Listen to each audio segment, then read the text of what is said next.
আভিজাত্যে ভরা সেই দুর্যোধন 100 ভাইয়ের জন্য 100টা চেয়ার পাতা রয়েছে উপরে। যুধিষ্ঠির যখন চারটি ভাইকে যখন পথে হারিয়ে স্বর্গের মধ্যে প্রবেশ করলো, বৈকুণ্ঠ ধামের মধ্যে দেখলেন দুর্যোধনেরা 100 ভাই বসে। প্রশ্ন করল, প্রভু, যে পঞ্চ পাণ্ডব তোমাকে সঙ্গে করে নিয়ে চললো, তোমাকে সেবা করলো, তোমার ছাড়া পঞ্চ পাণ্ডব কিছু জানলো না, সেই পঞ্চ পাণ্ডবকে তুমি স্বর্গে আনতে পারলে না, পথে পরে মৃত্যুবরণ করালে, একটা প্লাস্টিকের আসন যুধিষ্ঠিরের জন্য জুটলো না, কিন্তু দুর্যোধন অহংকারে বশীভূত কি করে সোনার সিংহাসনে বসে আছে। এই জায়গায় তত্ত্ব, এইখানে তত্ত্ব লুকিয়ে আছে। গুরুদেবকে প্রশ্ন করলাম, বাবা এটা কেমন ভাবে আসে? ভাগবতে যদি শ্রবণ করতে হয় ভাগবত মহাপুরাণের কথা, ভাগবত মহাপুরাণে কোন খণ্ড থেকে দেখছেন দেখবেন, আগে খণ্ডটাকে ধরবেন। শ্রীমদ্ ভাগবত গীতা থেকে ভাগবতের মধ্যে ফেলুন, আর ভাগবতের মধ্যে থেকে দেখুন ওখানে কি কথাটা বলছে। কৃষ্ণ ভগবানকে বলেছিল, শোনো, আমি পৃথিবীতে যাব, যুদ্ধ হবে। ত্রেতা যুগে পরশুরাম যে জায়গাতে ক্ষত্রিয় নিধন যজ্ঞ করেছিল, সেই জায়গাটার নাম ছিল শ্রী পঞ্চক্ষেত্র বন, যেখানে 5টা সরোবর ছিল, দধি দুগ্ধ ঘিত মধু আর রুধি।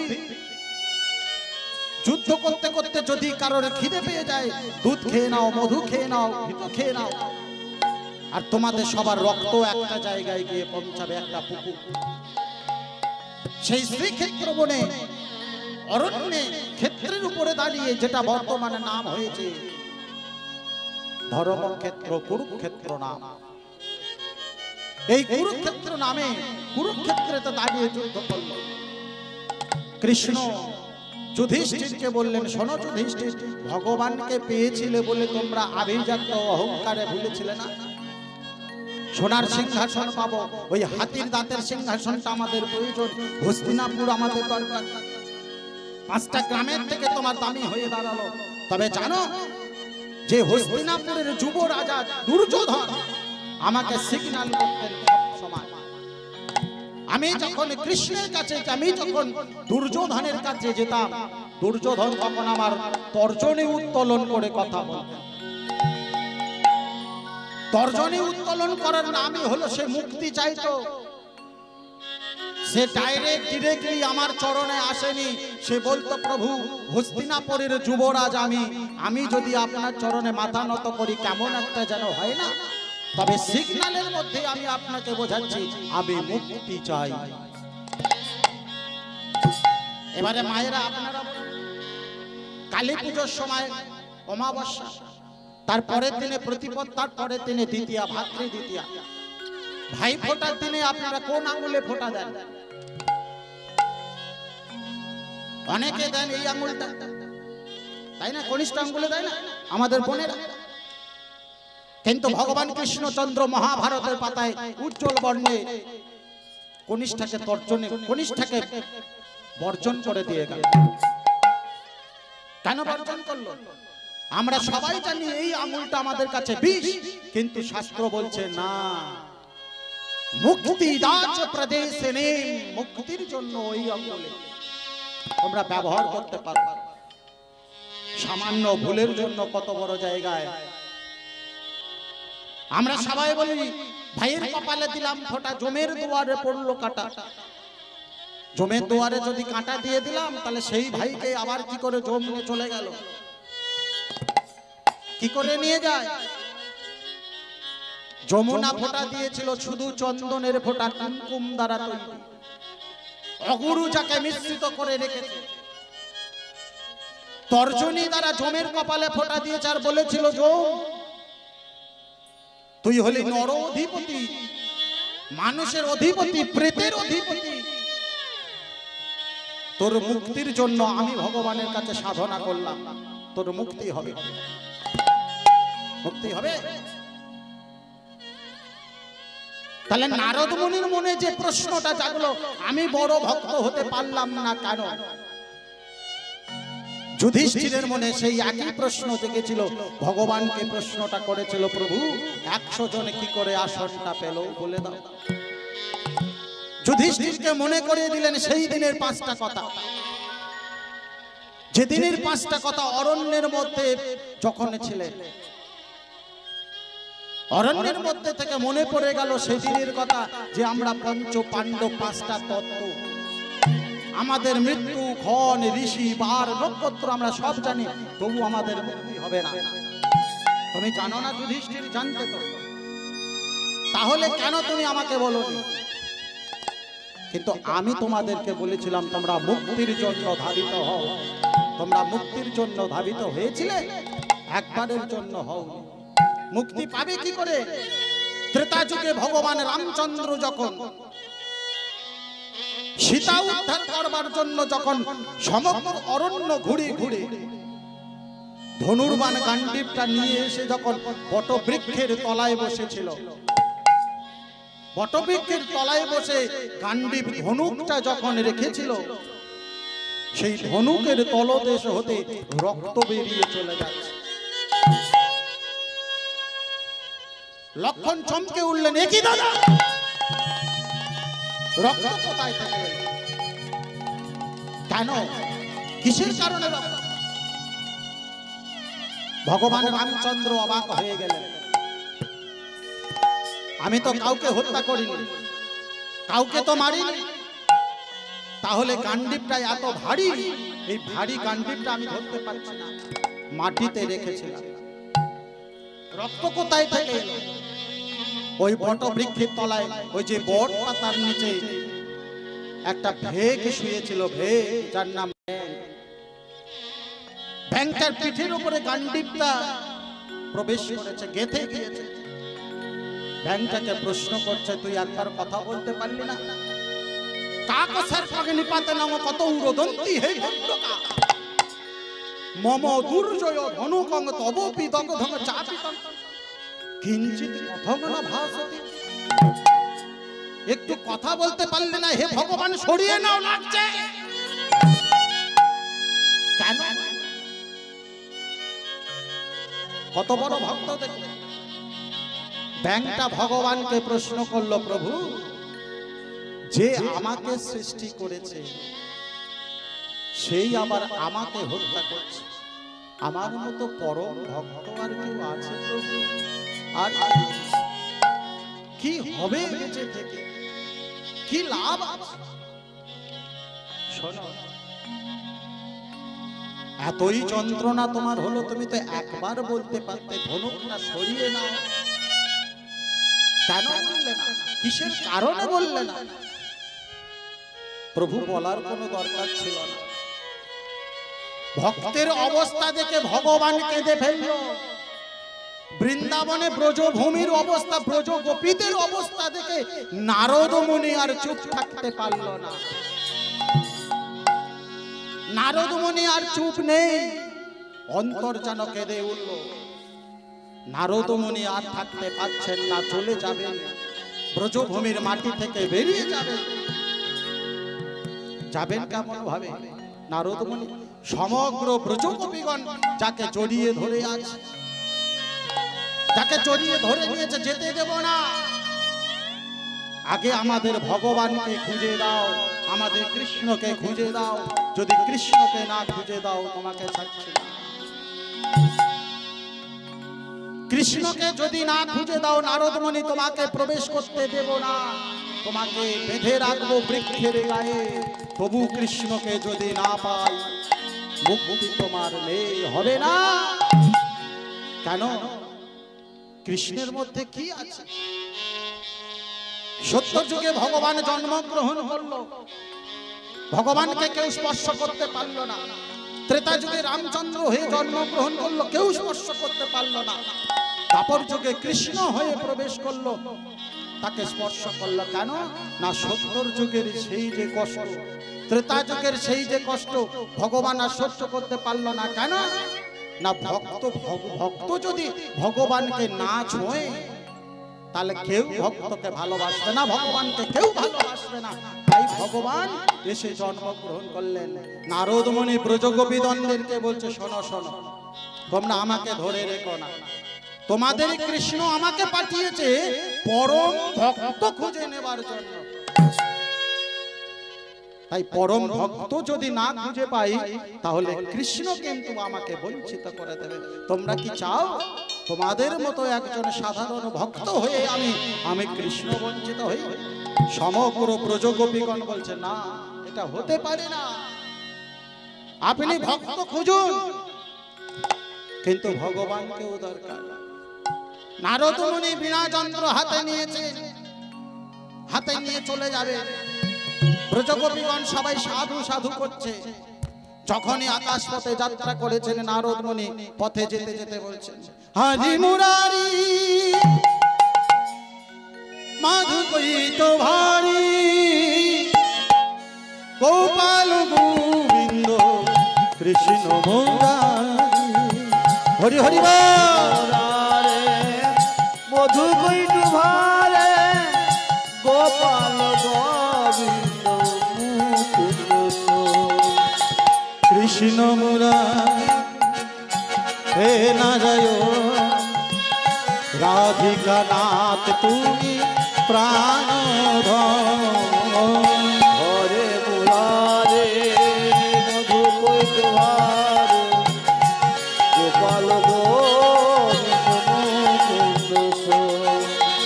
হরে মুরারে মধুকৈত ভারে গোপাল গোবিন্দ। তাই গৌর হরি হরি বল, হরি হরি বল। ও হরে মুরারে মধুকৈত ভারে গোপাল গোবিন্দ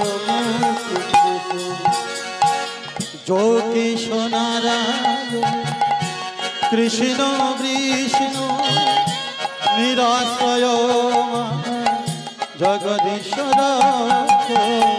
হরে মুরারে মধুকৈত ভারে গোপাল গোবিন্দ যোগেশ হরি হরি কৃষ্ণ কৃষ্ণ নিরাশ্রয়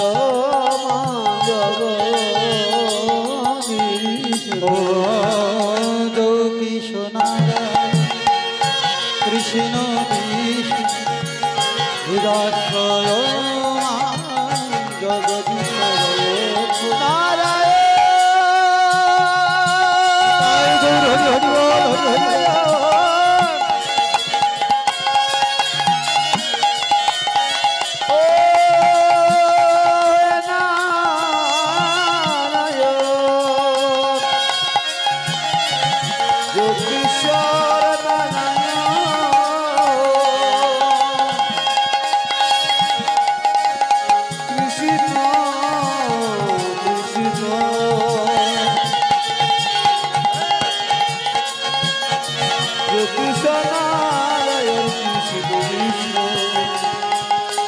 নিরাশ্রয় জগদীশ্বর সবাই মিলে নারায়ণ নারায়ণ নারায়ণ নারায়ণ নারায়ণ নারায়ণ নারায়ণ নারায়ণ নারায়ণ নারায়ণ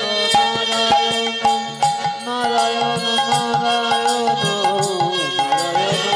নারায়ণ নারায়ণ নিতাই গৌর হরি হরি বল। হরে মুরারে মধুকৈত ভারে গোপাল গোবিন্দ হরে মুরারে মধুকৈত ভারে গোপাল গোবিন্দ।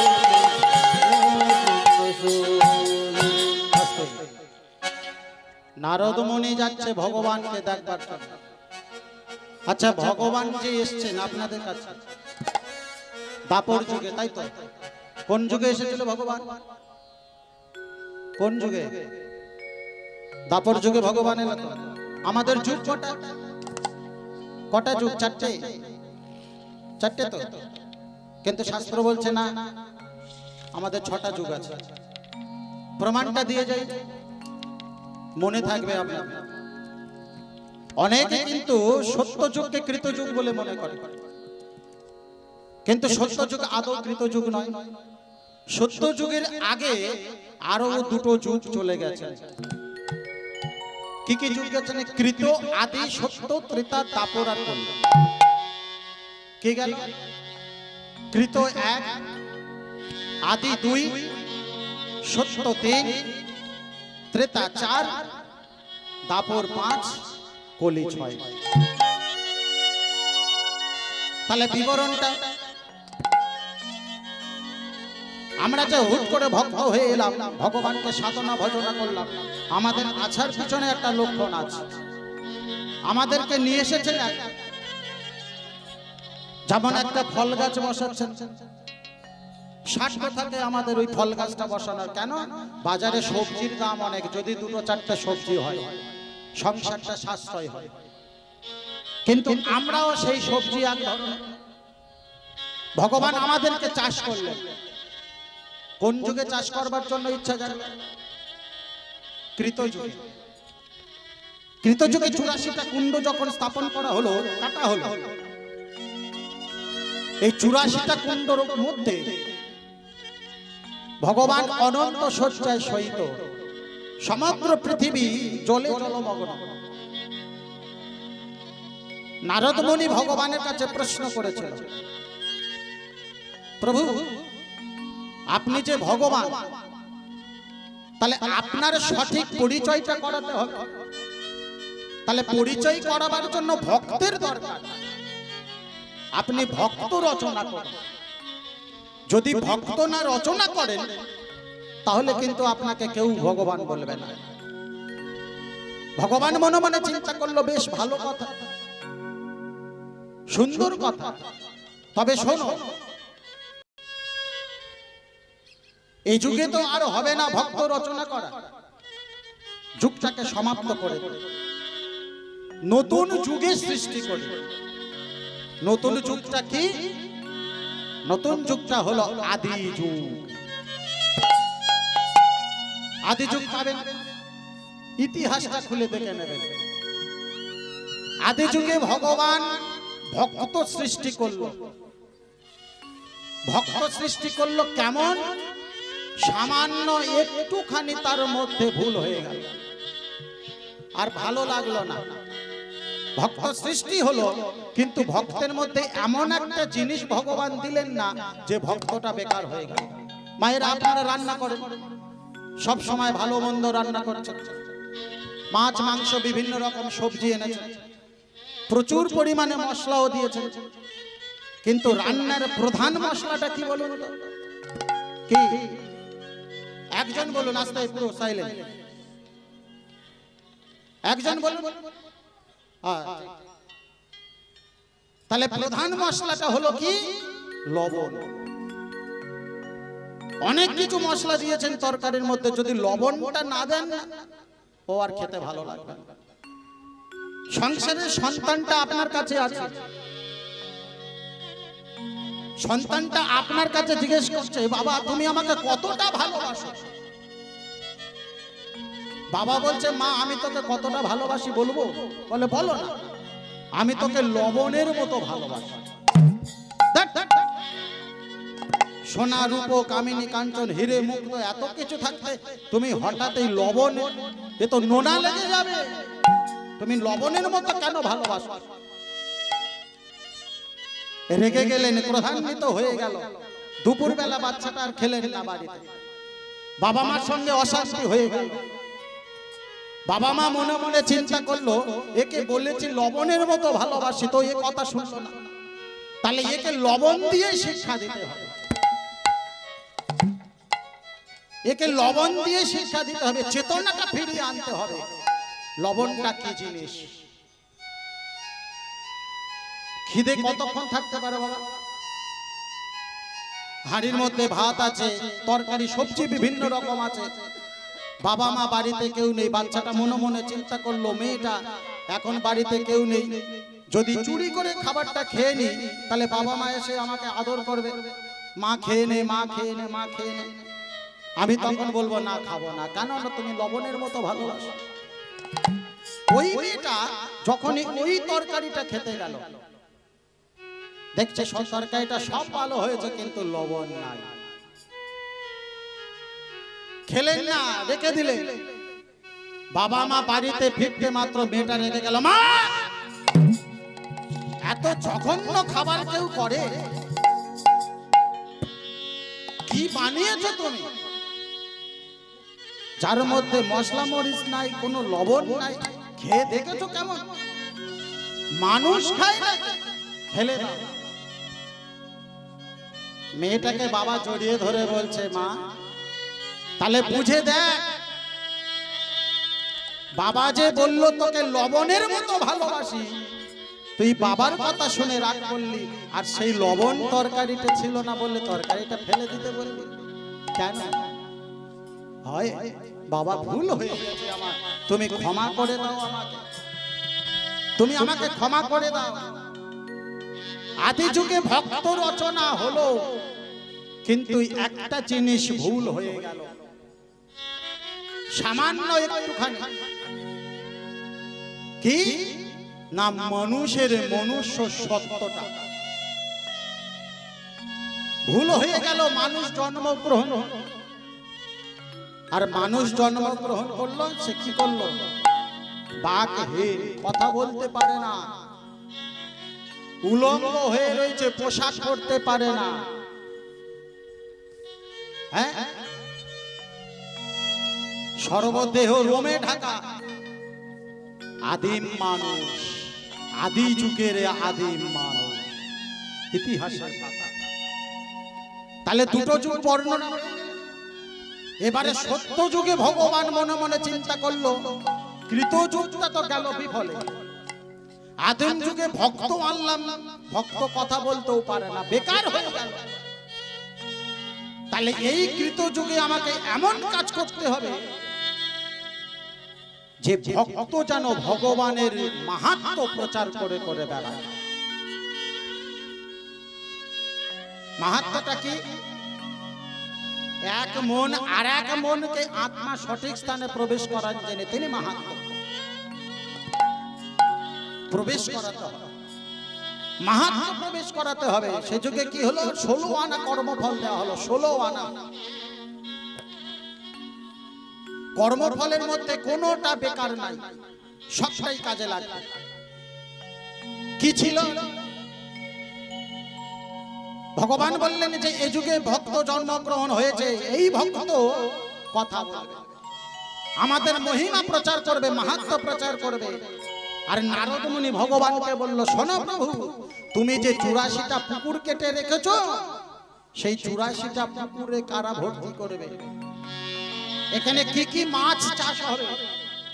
মাছগুলো কি কি থাকবে? ভগবান বলছে, এই সব পুকুরে যে মাছ চাষ হবে, সেই সব মাছগুলো সব কলিযুগে জন্মগ্রহণ করবে। কি জন্মগ্রহণ? কলিযুগে মাছগুলোর নাম দেখুন, চোর, ছাঁচর, গুন্ডা, মস্তান, এই সব মাছ ওই সব পুকুরে জন্মগ্রহণ করবে, 84টা কুণ্ডের মধ্যে। তাহলে ভর্তি হবে কেমন ভাবে প্রভু? পুকুর তো তুমি কেটেছো, ভর্তি করে দাও। ওরাই ভর্তি করবে। কেমন ভাবে? নামের মহিমা প্রচার করে। ওই নামের দ্বারা 84টা দেহের মধ্যে কুণ্ড রয়েছে, সেই কুণ্ডটাকে একে একে একে একে স্তর করে বন্ধ হয়ে যাবে, আর খালায় পড়ার ভয় থাকবে না, মুক্তি হয়ে যাবে। ভক্ত রচনা হয়ে গেল ভগবানকে পাবার জন্য। নারদ মুনি মনে মনে চিন্তা করলেন, এই বুঝি সময়, এই বুঝি এসেছে। নারদ মুনি ভাবলো, প্রভু তাহলে ভক্ত আমি পেলাম না, বৃন্দাবনে কোথাও কোনো ভক্ত নেই, বৃন্দাবনে ভক্ত আমি কেমন ভাবে পাবো, কোথায় পাবো, কে দেবে আমাকে ভক্ত? কিন্তু মনে রাখা দরকার সমগ্র মানুষের একটা জিনিস, তুমি সঠিক ভক্ত হয়ে যাও, তোমাকে কৃপা করবে। মনে পড়ে সেদিনের কথা, ভূপেন হাজারিকার কলম দেওয়া, মেঘাচ্ছন্ন আকাশ, জানালার পাশে বসে বসে ভূপেন হাজারিকা কলম দিয়ে গেল। কি কলম দিল? একখানা মেঘ ভেসে এলো আকাশে, এক ঝাঁক বুনো হাঁস পথ হারালো, একা একা বসে আছি জানালা পাশে, সে কি আসে আমি যারে এসেছি ভালো। একখানা হরি হরি বল। এলো আকাশে এক ঝাঁকি মহা পধারালো, একা একা বসে আছি জানালা পাশে, সে কি আসে আমি যারে বেশি। ও কি বলছি? একখানা মেঘ। মেঘটা কি? অহংকার। মেঘের নামটা হলো অহংকার মেঘ।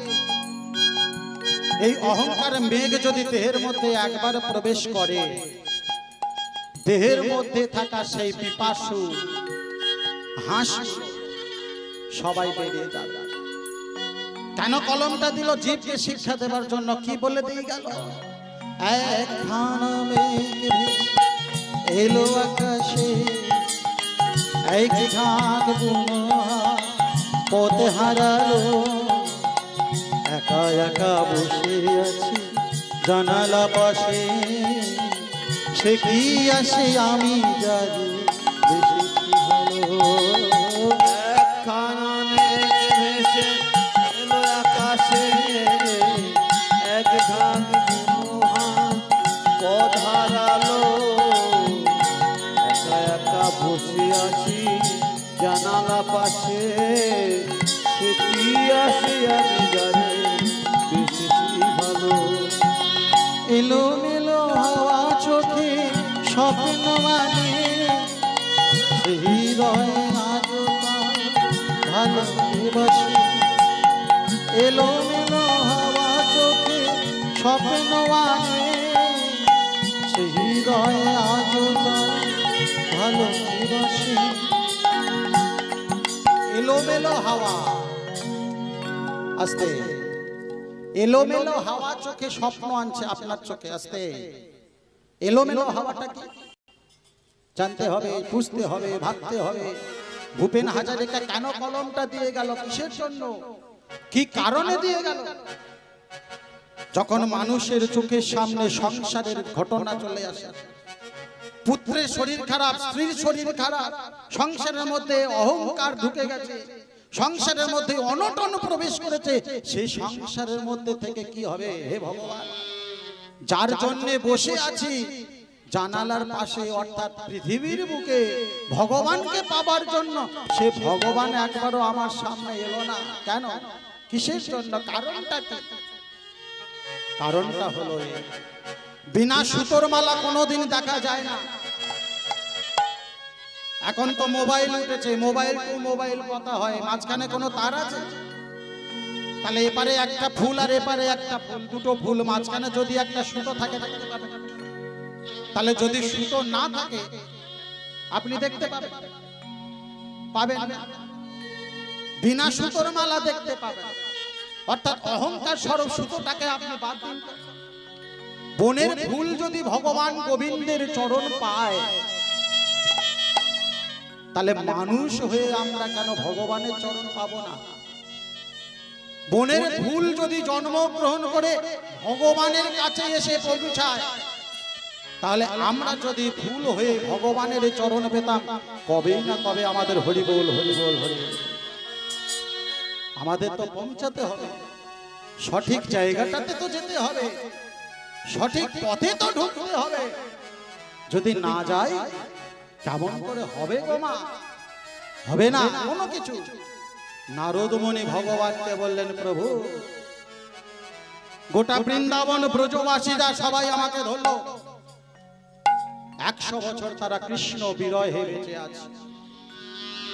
বৃক্ষের নির্জীব হয়ে যাওয়া পাতা শুকিয়ে গেছে রৌদ্রের তাপে, চরণ তলে এসে পড়ে পাতা দুটো বলছে, কোথায় গোবিন্দ, কোথায় গোবিন্দ? আমি কোনো কথার উত্তর দিতে পারলাম না, আমি ভক্ত খুঁজে পেলাম না। ভক্ত কোথায় তুমি বলো না প্রভু? কেমন ভাবে তাকে পাই, কেমন ভাবে তাকে বুঝি? ভক্ত হওয়া বড় শক্ত। নারদ মুনিকে বলছে, শোনো নারদ, তুমি সর্বক্ষণ আমার সঙ্গে ছিলে, জানতে ভালোবাসতে, তোমাকে ভক্ত আনবার জন্য পাঠালাম, তুমি ভক্ত খুঁজে পেলে না। ভক্ত কেমন করে পাবে? তোমার মধ্যে যে অহংকার প্রবেশ করেছে নারদ। তুমি বলনি আমি ভগবানের কাছে থাকি, আমি হলাম পরম ভক্ত, পৃথিবীতে আর কোনো ভক্ত নেই, পৃথিবীতে আর কেউ নেই, এই কথা তুমি বলনি। বলেছিলাম তার জন্য এত বড় সাজা। সাজা তোমাকে পেতে হবে, ভক্ত তোমাকে খোঁজ করতেই হবে। ভক্ত যদি না নিয়ে আসো আমরা কিন্তু তোমাকে ছাড়ছি না। ব্রজগোপীগণদেরকে মিথ্যে কথা বললেন নারদ মুনি। বৃক্ষটাকে জড়িয়ে ধরে আছেন মা, না বলে চলে গেলেন। আমি আসছি, তোমাদের কৃষ্ণ খুঁজে আনবো, তোমাদের ভক্ত খুঁজে আনবো। এই কৃষ্ণ আর এই ভক্ত খোঁজবার লাগে তারা উন্নত হলে পাবেন কোথায় পাবেন? ভগবান বলছেন শোনো শোনো, সঠিক মার্গ পথন করো, সঠিক পথ অবলম্বন করো, সঠিক পথে তুমি চলো, তবে পাবে পাবে। সাধন ভজন তো হবে না, সাধন ভজন পাবো না। বৃন্দাবন ধাম থেকে যখন বৈকুণ্ঠ ধামে নারদ যখন প্রবেশ করলেন, আবার নারদ সেই বৈকুণ্ঠ ধাম হতে আবার বৃন্দাবন ধামে সবাই বলে চলো মন, চলো চলে যাই, জয় রাধা জয় কৃষ্ণ গুণ যেন গায়। বৃন্দাবনে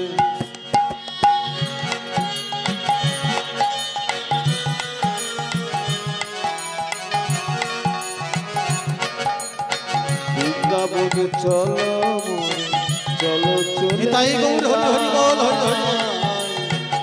জয় রাধা জয় কৃষ্ণ গুণ যেন গায়, জয় রাধা জয় কৃষ্ণ গুণ যেন গায়। বৃন্দাবন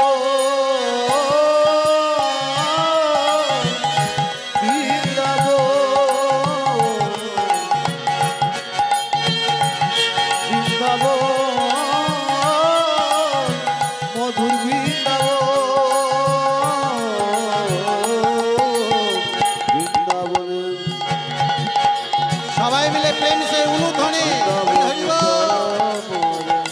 চলো চলে যায়, জয় রাধা জয় কৃষ্ণ গুণ যেন গায়।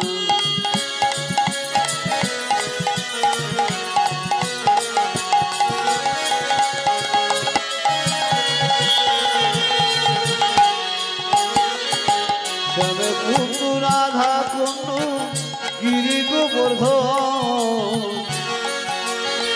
শ্যামে কুন্দু রাধা কুন্দু গিরি গোবর্ধন, সেখানে দেখি যাবি কমলের গো। চলো রে মন্দিরে,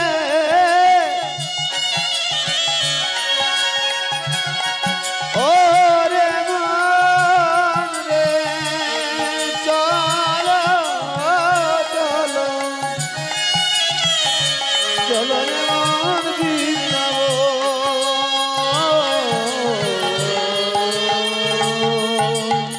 চলো চলো চলো চলো বৃন্দাবনে,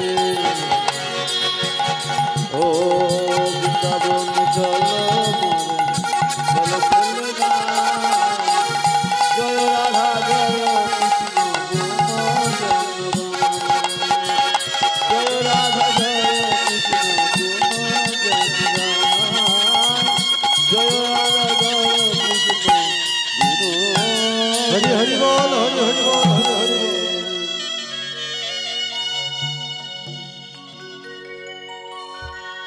নারদ মুনি আবার ফিরে আসছে। নারদ মুনিকে পথে প্রশ্ন করা হলো। পথে কি প্রশ্ন করা হলো? আপনারা যেমন গান বাজনা আনন্দের মধ্যে মত্ত হয়ে রয়েছেন, স্বর্গেও তো গায়ক ছিল। গায়ক ছিল না? স্বর্গে গায়ক ছিল না? হ্যাঁ, তাহলে স্বর্গের গায়ক যে ছিল তার নাম কি? তাদের তো একটা নাম আছে রে বাবা। আমরা যেমন এখানে আছি, আমরা যেমন গান করছি, আপনাদের ভালো লাগছে। স্বর্গে দুটো গায়ক ছিল বাবা, একজনের নাম হাহা আর একজনের নাম হু। এরা সারাক্ষণ স্বর্গটাকে মাতিয়ে রাখে। হুহুর কাজ ছিল কি গান বাজনা করা, হাহা করে গান বাজনা করা। আর হাহার কাজ ছিল কি সে শুধু বসে বসে বাজনা বাজাবে, বেতালে বাড়ি মারবে সে। আর হাহা আর হু দুজনে মিলে যুক্তি করেছে এখন ভগবানকে জাগাতে হবে। নারদ তো নাই, তাহলে গান করবে কে? নারদ তো চলে গেল ভক্ত খোঁজবার জন্য। আর হাহা আর হু দুজনে মিলে স্বর্গেতে আসর বসিয়েছে, আসর বসিয়ে গান করবে। নারদ মুনি পথে আস্তে আস্তে বাধা দিল। কে বাধা দিল? না, হু বাধা দিল। এই শোনো, বীণা যন্ত্রটাকে দিয়ে যাও। কেন? আমরা স্বর্গে আজকে জলসা বসিয়েছি, আজকে স্বর্গে আনন্দ হবে, নাচ হবে, গান হবে, বাজনা হবে, দিয়ে যাও। বলে না, দেওয়া যাবে না, আমি ভক্ত খুঁজতে যাচ্ছি। তা ভক্ত কেমন ভাবে পাবে? ভক্ত পেতে গেলে তোমার তো গুরু চাই। গুরু চাই না? গুরু ছাড়া ভক্ত পাবে? কোনোদিন ভক্ত পাবে না। এই দেখুন, আপনাদের কাছে আমি এসেছি, আমার একটা গুরু আছে, সংবাদ গুরু। তাহলে সংবাদ গুরুটাকে এই আমার পাশে বসে আছে, এই সংবাদ গুরু ফোন করে বলছে ভাই আয়। তাহলে সংবাদ গুরু, দীক্ষা গুরু, শিক্ষা গুরু আর কর্মগুরু, এই চারটে। নারদ মুনিকে বলছে হু যে তুমি ভক্ত খুঁজতে যাচ্ছ, গুরুর কাছে যাও। দেবতা, ঈশ্বর, ভগবান এদের দ্বারা কোনো কাজ হবে না, তুমি গুরুর কাছে যাও। গুরুর কাছে গিয়ে জেনে নাও কে সঠিক ভক্ত। তাহলে গুরুর কাছে নারদ মুনি যাবে। গুরুর কাছে নারদ মুনি গিয়ে বলছে প্রভু, পৃথিবীতে বড় ভক্ত কে গো? আমার ভগবান যে লীলা সমাপ্ত করবে, পরম ভক্তের প্রয়োজন। ভক্ত ছাড়া ভগবান লীলা সমাপ্ত করতে পারবে না, ভক্তটাকে দেখে। গুরুদেব বলছে তুমি বড্ড দেরি করে ফেলেছো বাবা, একটু আগে এলে হয়তো হয়ে যায়। তবে এসেছো যখন হবে, চিন্তা করো না, হয়ে যায়। ভক্ত তোমাকে দেখে। তাহলে ভক্ত দেখবার জন্য কি হলো? নারদ মুনি গুরুর পাশে আশ্রয় নিলেন, গুরুর চরণ। গুরুদেব নারদ মুনিকে বলছে তুমি কোথায় কোথায় গিয়েছিলে এর আগে? আমি বলবো না, তুমি বলবে। নারদ মুনি গুরুদেবকে পরীক্ষা নিচ্ছেন। কেমন ভাবে পরীক্ষা নিচ্ছে? না, তুমি গিয়েছিলে কোথায়? আমি যেখানে গিয়েছিলাম তুমি সঠিক বলো দেখি। গুরুদেব বলছে তুমি কোথায় গিয়েছিলে? তুমি অমুক এই জায়গায় গিয়েছিলে। কোথায়? কাশী বিশ্বনাথ ধাম, ব্রহ্মদেশ। তুমি বিষ্ণু ধাম পর্যন্ত প্রবেশ করেছিলে, কেউ তোমার সঠিক ভক্ত দেয়। বৃন্দাবনের মাটি থেকে ব্রজগোপীদের সাথে মিশে এলে, তবু তোমার সঠিক ভক্ত বললো না। তুমি শেষেই এলে গুরুর কাছে। শোনো, তোমাকে জানাবো সব হবে, সঠিক পত্র দর্শন, তবে বসো, তোমাকে জানিয়ে দেবো বা বুঝিয়ে দেবো। নারদ মুনিকে পাশে বসিয়ে নিয়েছে। ভগবত ভক্ত মন্ডলী, ভক্তিমতী মায়েরা, গুরু আর ভগবান দুজনের মধ্যে একটা বিশেষ ব্যাখ্যা আছে। যেমন নদীতে আপনার যদি জাহাজ বা বোট না থাকে, পারাপার হতে আপনি পারবেন না। আর গুরু যদি আপনাকে কৃপা না করে, আপনি কিন্তু প্রবেশ করতে পারবেন না। তাহলে প্রশ্ন আপনাদের কাছে যে আজকের নারদ মুনি জিতবে না গুরুদেব জিতবে? নারদ আর গুরু দুজনের মধ্যে ঝগড়া বেঁধে গেল, দ্বন্দ্ব বেঁধে গেল। নারদ মুনি বলছে আমি অক্লান্ত পরিশ্রম করে করে আজকের এত দিনে এসে পৌঁছেছি, তুমি ভক্ত সন্ধানটা আমাকে দাও। যদি ভক্ত সন্ধান না দিতে পারো আমি চলে যাচ্ছি। আর গুরুদেব বলছে আমি তোমাকে ভক্ত সন্ধান দেবো, সঠিক জায়গা বলে দেবো, তুমি সঠিক জায়গায় পৌঁছে যাবে। তাহলে গুরুদেব নারদের কাছে বলে দিচ্ছে। নারদ মুনি বলছে তবে বেশ বলুন, এবারে আপনারা বলুন গুরু বড় না ভগবান? হ্যাঁ, কে বলো? আজ গুরু বড় না কৃষ্ণ বড়? আজ গুরু বড় না কৃষ্ণ বড়? বলো তোমরা দেখি, ওই না বলো তোমরা দেখি, গুরু না কৃষ্ণ বড়, বলো গুরু গো, হরি হরি বল, হরি হরি বল। বলো না, বলো না আমায়, বলো না, গুরু বড় না কৃষ্ণ, কৃষ্ণ বড়, আপনারা সবাই মিলে বড় না কৃষ্ণ বলো, বলো তোমরা দেখি, বলো বলো, হরি হরি বল, হরি হরি বল। গুরু বলো না কৃষ্ণ বলো, বলো বলো তোমরাই বলো, বলো না, বলো না, গুরু বলো না কৃষ্ণ বলো। এই দেখো, গুরুতে যে কৃষ্ণ পায়, কৃষ্ণতে যে গরুরা পায়।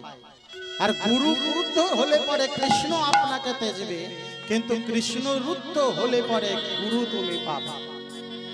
হ্যাঁ, কৃষ্ণকে যদি আপনি সাধনা ভজনা করেন, কৃষ্ণ কিন্তু আপনাকে সাড়া দেবে না। কেন? গুরু আপনার প্রতি রুষ্ট হয়ে আছে। কিন্তু গুরু যদি আপনার প্রতি সন্তুষ্ট হয়, কৃষ্ণ কিন্তু আপনার বশ হয়। তাহলে গুরুদেব কি বলছে আপনাকে? গুরুদেব বলছে তুমি বৃন্দাবনের মাটিতে যাও, যে ব্রজভূমিতে তুমি ছিলে, যে ব্রজভূমিতে তুমি গেছিলে, সেই ব্রজভূমিতেই সেইখানেই ভক্ত লুকিয়ে আছে। নারদ মুনি বলছে তুমি নামটা বলো না, নামটা বলো।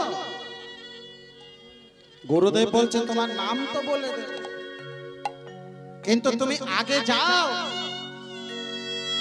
প্রভু আমি গেছিলাম বৃন্দাবনের মাটিতে, ব্রজভূমির মাটিতে, কিন্তু গুরু সঠিক ভক্তটাকে আমি চিনতে পারি। তবে বলি, আজকের যে জ্ঞান তোমাকে আমি দিলাম, এই জ্ঞানে থেকে তুমি ভক্ত পেয়ে যাবে। কোথায় না? বৃন্দাবনের মাটিতে, ব্রজভূমির মাটিতে যাও, ব্রজগোপীদেরকে সঙ্গে করে নাও, আর ব্রজগোপীদেরকে সঙ্গে করে নিয়ে তুমি ভক্ত আর ভগবানের লীলা মাধুর্য করে দেবে। তাহলে নারদ মুনি বিনা যন্ত্র বাজিয়ে বাজিয়ে আবার এসে বৃন্দাবনের মাটিতে, বৃন্দাবনের মাটিতে এসে ভক্ত, বৃন্দাবনের